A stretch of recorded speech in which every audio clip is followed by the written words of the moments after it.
फिर देखो हम बात करते हैं राजस्थान में कृषि जलवायु क्षेत्र की। तो राजस्थान में टोटल 10 कृषि जलवायु क्षेत्र हैं। हम एक एक के बारे में देखते हैं कि कौन से जलवायु क्षेत्र में कौन कौन से जिले सम्मिलित है और उनका नाम क्या है। तो देखो सबसे पहले आता है हमारे फर्स्ट ए। जिले कौन कौन से हैं, तो आपके बाड़मेर और जोधपुर जिला आते हैं और नाम क्या है इसका, नाम है शुष्क पश्चिमी मैदानी क्षेत्र। तो देखो नाम से ही पता चल रहा है, एक तो शुष्क है, क्यों, क्योंकि आपके इसमें बाड़मेर और जिला कौन सा आता है, जोधपुर का कुछ पार्ट। तो देखो इधर हम देख सकते हैं कि ये शुष्क क्षेत्र है और मैदानी क्षेत्र भी है, तो इसका नाम है शुष्क पश्चिमी मैदानी क्षेत्र। नाम क्या है, तो 1A।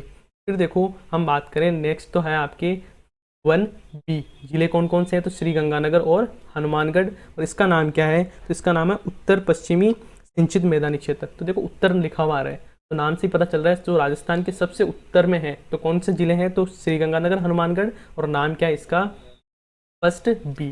फिर आता है हमारे पास फर्स्ट सी। जिले कौन कौन से हैं, तो आपके देखो जैसलमेर, बीकानेर और चूरू का कुछ पार्ट इसमें शामिल है। और नाम क्या है, तो है अति शुष्क और आंशिक सिंचित। तो इसलिए भी याद रह जाएगा कि हम जैसलमेर की तरफ बात करें तो ये तो है अति शुष्क और धीरे धीरे क्या हो जाता है, आंशिक सिंचित हो जाता है। और नंबर कौन सा है, तो फर्स्ट सी इसमें आता है। फिर है आपके देखो ये तो है सेकंड ए और ये है सेकंड बी। तो देखो जो सेकंड ए की बात करें तो सेकंड ए में कौन कौन से ज़िले हैं, तो सेकंड ए में आपके ज़िले आते हैं नागौर, सीकर, झुंझुनू और कुछ पार्ट आपके किसका है, चूरू का। फिर देखो जो सेकंड बी है इसकी बात करें तो ये है आपके लूनी नदी का आपके जो अंतर्वर्ती मैदानी क्षेत्र है। इसमें कौन कौन से ज़िले हैं, तो हमें पता है जो लूनी नदी का जो प्रवाह क्षेत्र है उसमें देखो एक तो ये जालोर हो गया, सिरोही और पाली, और कुछ पार्ट है वो किसका आता है इसमें, जोधपुर का। फिर देखो हम बात करें तो आगे आता है हमारे ये 4A और ये है हमारे पास 4B। याद कैसे करोगे, ऊपर A है और नीचे क्या है आपके B है। अब देखो 4A में हम बात करें कि कौन कौन से ज़िले हैं, तो आपके ये देखो भीलवाड़ा, चित्तौड़, राजसमंद और उदयपुर। और हम 4B की बात करें तो इसमें कौन कौन से ज़िले हैं, तो इसमें ज़िले हैं आपके देखो बांसवाड़ा, डूंगरपुर और प्रतापगढ़, और कुछ पार्ट इसमें किसका है, तो उदयपुर का है। अब देखो इसके नाम की बात करें कि 4A का नाम क्या है, तो 4A का नाम है आपके अर्ध आर्द्र दक्षिणी मैदानी क्षेत्र। तो ये तो देखो ऊपर है थोड़ा सा, तो हम क्या बोल सकते हैं, ये तो है आपके अर्ध आर्द्र, और ये थोड़ा जो नीचे है वो क्या है आपके आर्द्र दक्षिणी मैदानी क्षेत्र। तो ये भी याद हो जाएगा आपको, ऊपर अर्ध आर्द्र है, नीचे आर्द्र है। नंबर इसका 4A, ये 4B। जिले आपको मैप से देखने से पता चल ही रहा है। फिर आपके देखो ये वाला है आपके 5 नंबर। इसमें कौन कौन से ज़िले आते हैं, तो यहाँ कोटा, झालावाड़, बूंदी और यहाँ सवाई माधोपुर का आप देख रहे हो कुछ पार्ट आ रहा है, और 12 जिला आ रहा है। नाम क्या है इसका, तो आर्द्र दक्षिणी पूर्वी मैदानी क्षेत्र। देखो दक्षिण में भी है, पूर्व दिशा में भी आ रहा है पार्ट इसका कुछ, और आपके आर्द्र भी है। तो देखो कितने देख लिए हमने आर्द्र के बारे में, एक तो देखा हमने अर्ध आर्द्र मैदानी क्षेत्र, तो ये तो कौन सा आ गया 4A। फिर देखा हमने आर्द्र दक्षिणी मैदानी क्षेत्र, इसमें आ गया 4B।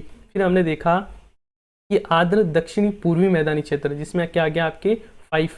फिर देखो फिर आपके एक तो थर्ड A और एक है थर्ड B की हम बात करें तो इसमें कौन कौन से ज़िले हैं, तो देखो अलवर, भरतपुर, धौलपुर, करौली और सवाई माधोपुर का कुछ पार्ट आता है। इसका नाम क्या है, तो इसका नाम है आपके बाढ़ संभाव्य पूर्वी मैदानी क्षेत्र। तो देखो पूर्वी आ रहा है तो सबसे पूर्व में जो है वो, और बाढ़ संभाव्य है, तो देखो हमें पता चल रहा है कि पूर्व क्षेत्र में राजस्थान में बाढ़ की संभावना है। यदि इस तरफ तो बाढ़ आ नहीं सकती, तो बाढ़ जो क्षेत्र है वो किस तरफ है, आपके जो अलवर, भरतपुर, धौलपुर और जो सवाई माधोपुर का जो पार्ट है वो आता है आपके बाढ़ संभाव्य पूर्वी मैदानी क्षेत्र में। नाम क्या है, तो थर्ड B। अब देखो थर्ड A की बात करें तो थर्ड A का जो नाम है वो तो है अर्ध शुष्क पूर्वी मैदानी क्षेत्र। तो देखो ये तो है बाढ़ संभाव्य पूर्वी मैदानी क्षेत्र, ये है अर्ध शुष्क पूर्वी मैदानी क्षेत्र।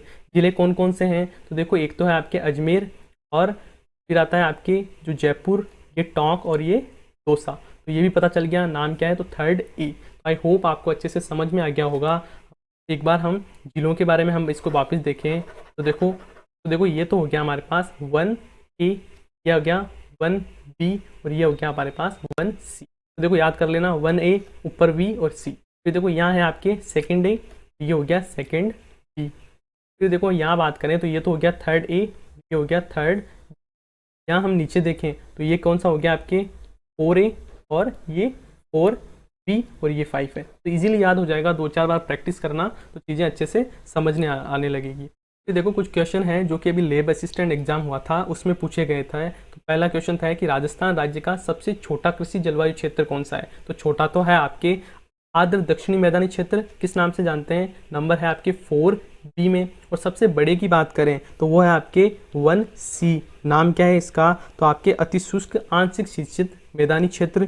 जिले कौन कौन से आते हैं? तो इसमें जिले आते हैं बीकानेर, जैसलमेर और चूरू का कुछ पार्ट। तो याद रखना है, सबसे बड़े पूछे तो 1C, सबसे छोटा पूछे तो आपके 4B, और नाम क्या है? तो आर्द्र दक्षिणी मैदानी क्षेत्र। फिर देखो नेक्स्ट क्वेश्चन आया था कि निम्नलिखित में से कौन से कृषि जलवायु प्रदेश में बाजरा बोया जाता है? देखो ऑप्शन यदि आप ध्यान से देखोगे तो आपको पता चल जाएगा कैसे। पहला दिया हुआ है आर्द्र दक्षिणी मैदानी क्षेत्र, इसका मतलब बात किसकी कर रहा है? 4B की। तो सबसे नीचे है तो इधर आपके आर्द्र जलवायु है, तो यहाँ पे बाजरा होने की संभावनाएं कम है। फिर आप देखो उपाद्र या अर्ध आर्द्र बोल सकते हैं, उसमें आता है आपके 4A। और जिले कौन कौन से हैं? तो आपके जो उदयपुर, राजसमंद, चित्तौड़ और जो भीलवाड़ा वाले जिले हैं वो आते हैं, तो इसमें भी होने की संभावना नहीं है। फिर देखो नीचे हम देखें तो क्या है? आर्द्र दक्षिणी पूर्वी मैदानी क्षेत्र, तो ये आपके आते हैं 5 नंबर में, जो हाड़ौती वाले क्षेत्र में। तो बचा कौन सा? देखो अर्ध शुष्क मैदानी क्षेत्र, तो इसमें हो सकते हैं। इसमें कौन कौन? ये जो अर्ध शुष्क पूर्वी मैदानी क्षेत्र है ये कौन सा है? तो ये आपके हैं 3rd A वाला पार्ट, जिसमें कौन कौन से जिले हैं 3rd A में?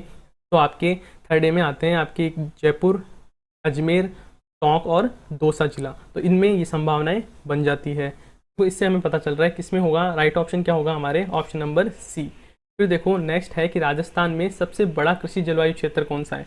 देखो नाम से पता चल रहा है सबसे बड़ा जलवायु क्षेत्र कौन सा है? तो 1C, क्योंकि हमने अभी देख लिया था सबसे बड़ा तो 1C। और सबसे छोटे की बात करें तो वो कौन सा है? अपने 4 आपके B वाला जो है वो कौन सा है? सबसे छोटा है। तो दोनों को आप अच्छे से देख लें।